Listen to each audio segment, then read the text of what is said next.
Welcome to my channel স্মৃতির পাতা। আজকে আমি ডিম কারি বা ডিমের ভুনা রান্না করব। প্রথমে তেল দিব,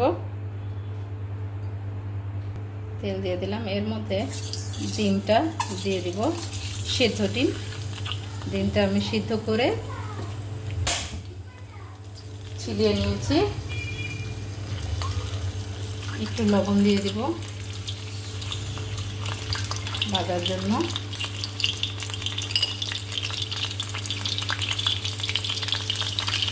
হলুদ, একটু মরিচ। ডিমটা ভেজে নেব, দুপাশ ভেজে নেব।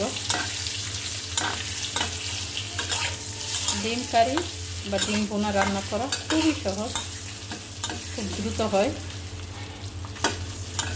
এটা ভেজে নিব।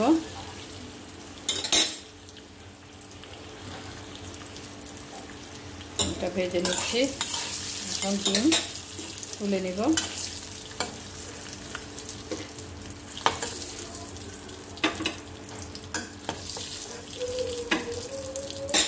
এর মধ্যে আর একটু তেল দিয়ে দিব, পেঁয়াজ দিয়ে দিব।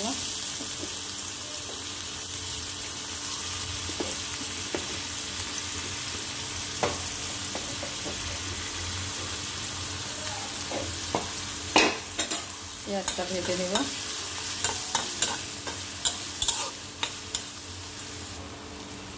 পেঁয়াজটা ভেজে নিব। পেঁয়াজ ভাজা হলে পেঁয়াজের মধ্যে ছোট্ট 2-3 টুকরা টমেটো দিয়ে দিব।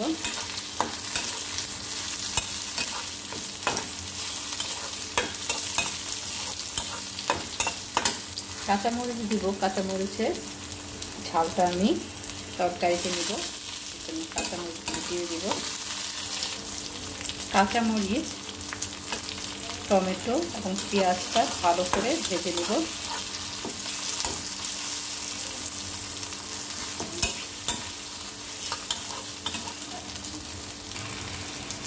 পেঁয়াজ, কাঁচামরিচ, টমেটোটা ভাজা ভাজা হয়ে গেছে। এর মধ্যে আমি এখন মশলা অ্যাড করব।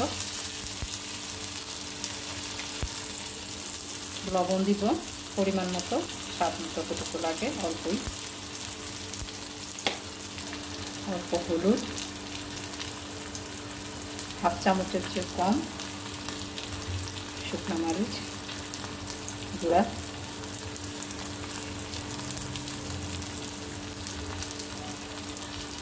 জিরার গুঁড়া, ধনিয়ার গুঁড়া। এটা দিয়ে ভেজে নিব।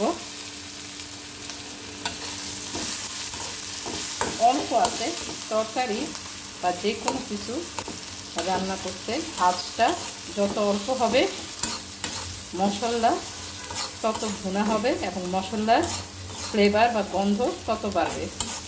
বেশি আছে মশলা ভুনা করলে মশলা পুড়ে যায়, জন্য মশলা সবসময় অল্প আছে ভুনা করতে হয়। আমার এই মশলাটা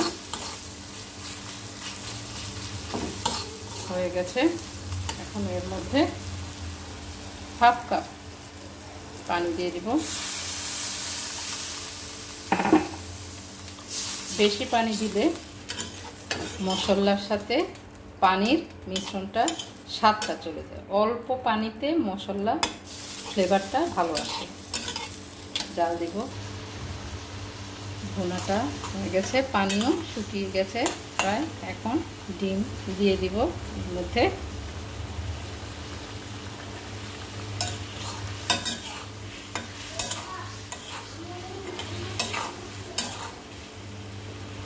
এটা দুভাবেই খাওয়া যায়, একদম একটু ঝোল ঝোল রেখেও আর একদম শুকিয়ে দিয়েও। আমি একটু ঝোল ঝোল রাখবো।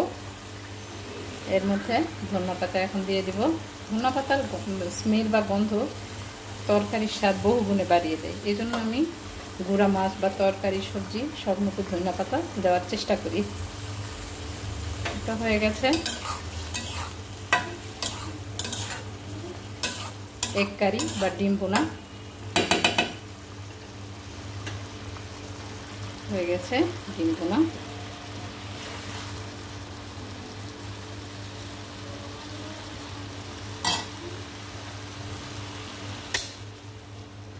দেখুন অত্যন্ত সুস্বাদু ডিম কারি।